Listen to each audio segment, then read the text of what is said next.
friends, welcome to week number 5 in Jolly July, where we are on a mission to taste and see for ourselves that God is good. We are in the kitchen this month, cooking a most delicious recipe in our series titled Ingredients of a Godly Life. Just as a bit of flour, a bit of warm water, some yeast, and some oil will make a loaf of bread. These ingredients combined in our hearts make us disciples of Jesus. This week, our invisible ingredient in this recipe for discovering what we need to be disciples of Jesus Christ is confidence. Let us pray. So eyes closed and head bowed. In Jesus' name, amen. Our Heavenly Father, we thank you for another amazing time in your presence. Lord, we ask that you come and bless us. We also ask that you teach us, that we may have knowledge to teach our friends, and that we remain your children. Thank you, Heavenly Father, for everything that you're doing for us, and we hope to make you proud all the days of our lives. In Jesus' name, amen.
Last week, we started by taking out our bowl of trust, our sprinkle of obedience, our mix of mercy, and stirred in some wisdom. We learned that wisdom isn't just for old or smart people like our grannies because they have been here long, or the librarian because they read a list of books. But for anyone, even kids, wisdom is simply knowing what's right and doing it. So, you're wise when you know the rules in your home or at school. You choose to obey them. You are wise when you read the Bible and do what it says.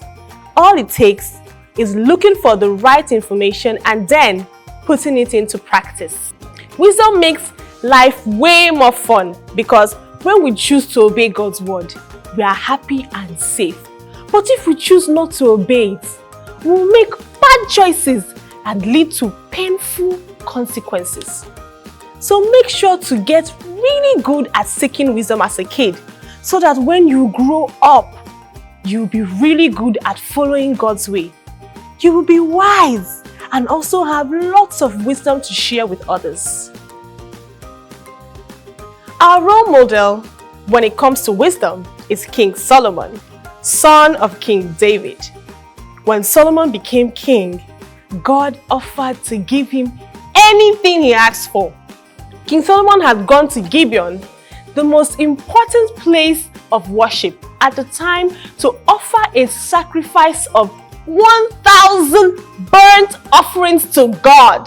The Lord then came to him in a dream during the night and told him to ask for anything he wanted, and he, the Lord, would give it to him. Solomon asked God to give him wisdom to rule the people, that God would help him know the difference between right and wrong. The Lord was pleased that Solomon had asked him for this and did not only give Solomon wisdom, but the Lord also gave him riches and honor, such that no other king was as great as King Solomon. The Bible tells us that rulers from all over the world came to learn from Solomon, and he even recorded much of his wisdom in 3 books of the Bible: Proverbs, Ecclesiastes, and Songs of Solomon. If you missed any episodes in this super awesome series, then you can catch up on this and many more other impactful teachings on our YouTube page at Elevation NG. Just search for the Seeds playlist and I'm super sure you will learn a thing or two and be awesomely blessed. Our verse of the month is from Psalms chapter 34 verse 8. It says, "Taste and see that the Lord is good. Blessed is the one who trusts in him." You can know about something, say an apple, and believe things about it by studying it, touching it, by carefully looking at it, asking questions and all. But you only know, as Jesus used the term, about the apple when you bite into it and taste it. We can't see that God is good unless we're looking at him, focusing our eyes on him, observing him ever so closely, fixing your gaze on him. God blesses people who turn to him. He keeps the ones who focus on him safe. Last week, when we talked about the ingredients of wisdom, we touched a little on yeast. Yeast is a fungus that is used to make dough rise. We use yeast to make bread, cinnamon rolls, pizza dough, puff, and other foods. Yeast comes in a jar or in a packet. Think of yeast like a billion teeny tiny sleeping monsters that have to be woken up with warm water. Now, if the water is too cold, it won't wake them up. But if the water is too hot, you will cook them to death. Once the yeast is awake, they begin to gobble up the sugar and make them fat bubbles, known as carbon dioxide, which makes our bread and our dough light and fluffy. What's really cool about working with yeast is that you don't need a lot of it to make a big loaf of bread.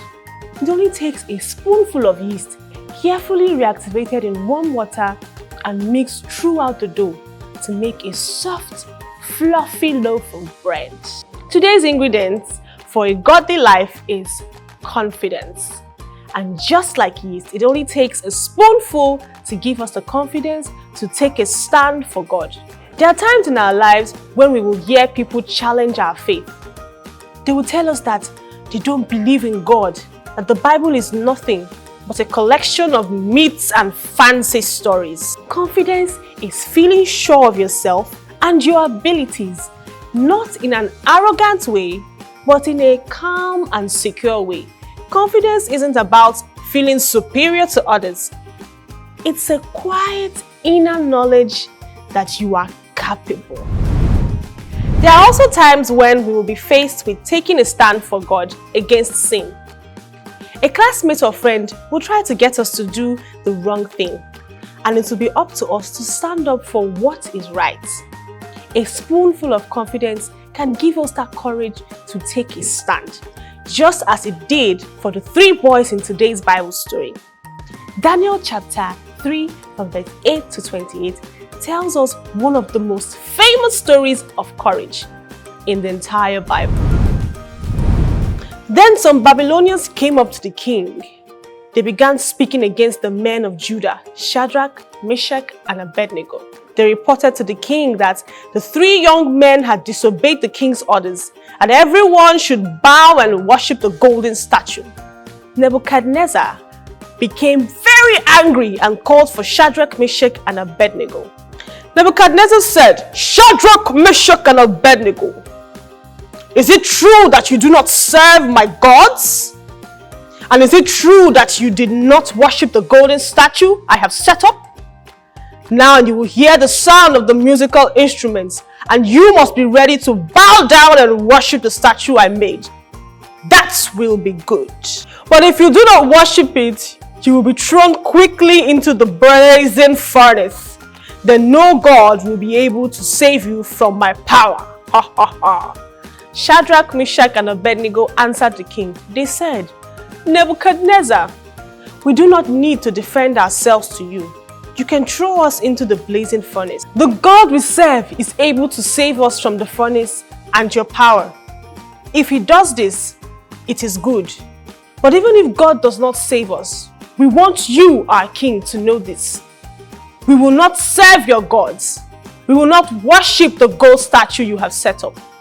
Then Nebuchadnezzar was furious with Shadrach, Meshach, and Abednego. He ordered the furnace to be heated 7 times hotter than usual. Then he commanded some of the strongest soldiers in his army to tie up Shadrach, Meshach, and Abednego. The king told the soldiers to throw them into the blazing furnace. So Shadrach, Meshach, and Abednego were tied up and thrown into the blazing furnace. They were still wearing their robes, trousers, turbans, and other clothes. The king was very angry when he gave the command, and the furnace was made very hot. The fire was so hot that the flames killed the strong soldiers who took Shadrach, Meshach, and Abednego there. Firmly tied, Shadrach, Meshach, and Abednego fell into the blazing furnace. Then King Nebuchadnezzar was very surprised and jumped to his feet. He asked the men who advised him, "Didn't we tie up only 3 men? Didn't we throw them into the fire?" They answered, "Yes, our king." The king said, "Look, I see 4 men. They are walking around in the fire. They are not tied up, and they are not burned. The 4th man looks like son of the gods." Then Nebuchadnezzar went to the opening of the blazing furnace. He shouted, "Shadrach, Meshach, and Abednego, come out, servants of the Most High God, come here." So Shadrach, Meshach, and Abednego came out of the fire. When they came out, the princes, assistant governors, and royal advisors crowded around them. They saw that the fire had not harmed their bodies. Their hair was not burned, their robes were not burned, and they didn't even smell like smoke. Wow. Then Nebuchadnezzar said, "Praise the God of Shadrach, Meshach, and Abednego. Their God has sent his angel and saved his servants from the fire." These three men trusted their God. They refused to obey my commandments, and they were willing to die rather than serve or worship any other god than their own. Shadrach, Meshach, and Abednego had enough courage in their faith to stand up for what was right. Here's the thing. Shadrach, Meshach, and Abednego had no reason to believe they would survive their execution. The fiery furnace was so hot, the soldiers who threw them into the furnace died just from getting too close to the flames. God honored their courage and their confidence by saving them from certain death. It was a miracle, and it was a sign to the king of Babylon that the one true God would protect his faithful followers. Just a spoonful of confidence can help us to take a stand for God.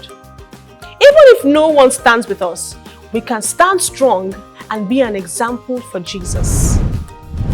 A spoonful of yeast is the one ingredient that makes our bread rise. But yeast takes proper preparation. Yeast needs to be mixed with warm water, not hot, but warm, just enough to wake the yeast up so it can start its work. It needs to be walked through all the ingredients, and when that's done, the dough must be set aside and given time to rise.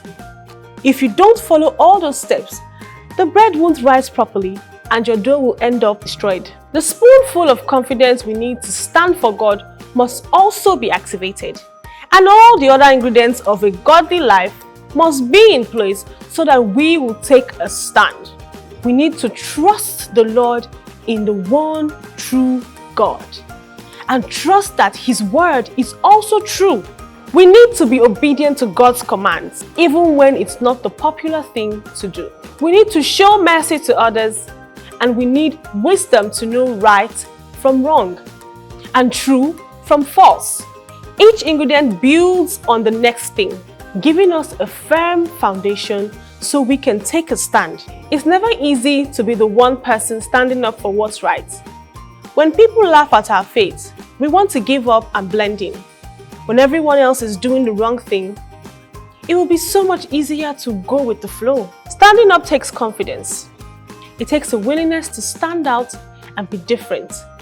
God can give you that courage, and He can use you like He did Shadrach, Meshach, and Abednego to make believers out of non-believers. If a hard-hearted king like Nebuchadnezzar can come to believe in our God, so can the hard hearts in your school. God is looking for brave young men and women to stand up for Jesus. It's not easy, and it's not getting easier, but a spoonful of confidence can help us rise to the occasion. Let's ask God to fill our hearts with confidence so we will stand up tall for Jesus. Let us pray. Dear God, thank you for teaching us about another ingredient of godly life. Give us the confidence to stand up for you, for what is right, and be role models for you, just like Shadrach, Meshach, and Abednego. In Jesus' name, amen. Some people have written us to say that these teachings bless them and would like to give an offering to God. The different ways by which you can give are now displayed. Please note that this is optional. God bless you. This week, we have learned that trust is the first, obedience is the second, mercy is the third, wisdom is the fourth, and confidence is the fifth ingredient to a godly life. Each ingredient builds on the next, giving us a firm foundation so we can take a stand. Confidence is feeling sure of yourself and your abilities, not in an arrogant way, but in a calm and secure way. Confidence gives us the courage to take a stand for what is right. Let's check our pop quiz.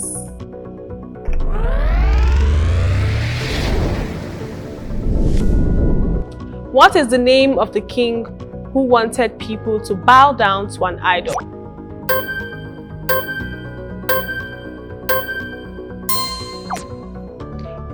His name was King Nebuchadnezzar. Who disobeyed Nebuchadnezzar?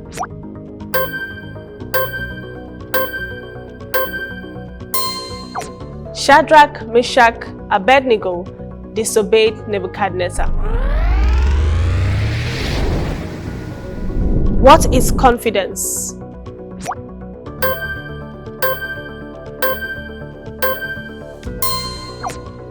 Confidence is feeling sure of yourself and your abilities in a calm and secure way. What was the punishment for disobeying the king's orders?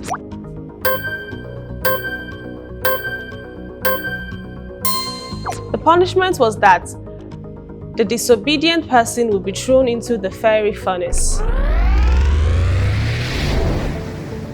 Shadrach, Meshach, and Abednego obeyed God even though the king said he would throw them in the fire. True or false?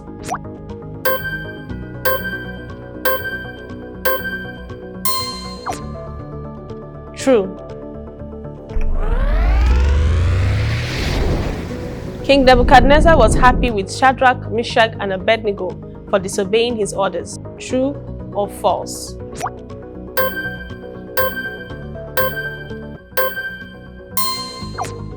False. He was very angry with them. How many people did the king see in the furnace?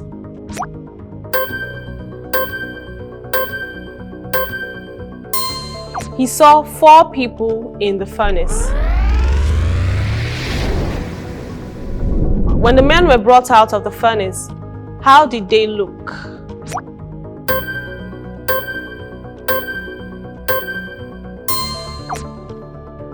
They were unharmed, their hair and clothes were not burned, and they didn't even smell like smoke. Confidence gives us the courage to take a stand for what is right. True or false?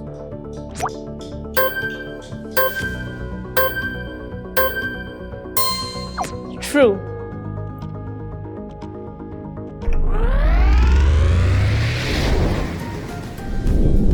This week, stand for what is right, even if it is not popular. Be sure of yourself and your abilities in a calm way, and God will back you up with all the courage you need. Till I see you next time, trust God, be obedient, mix in some mercy, stir in wisdom, and add a spoonful of confidence. Bye-bye, and God bless you. See you next week Sunday.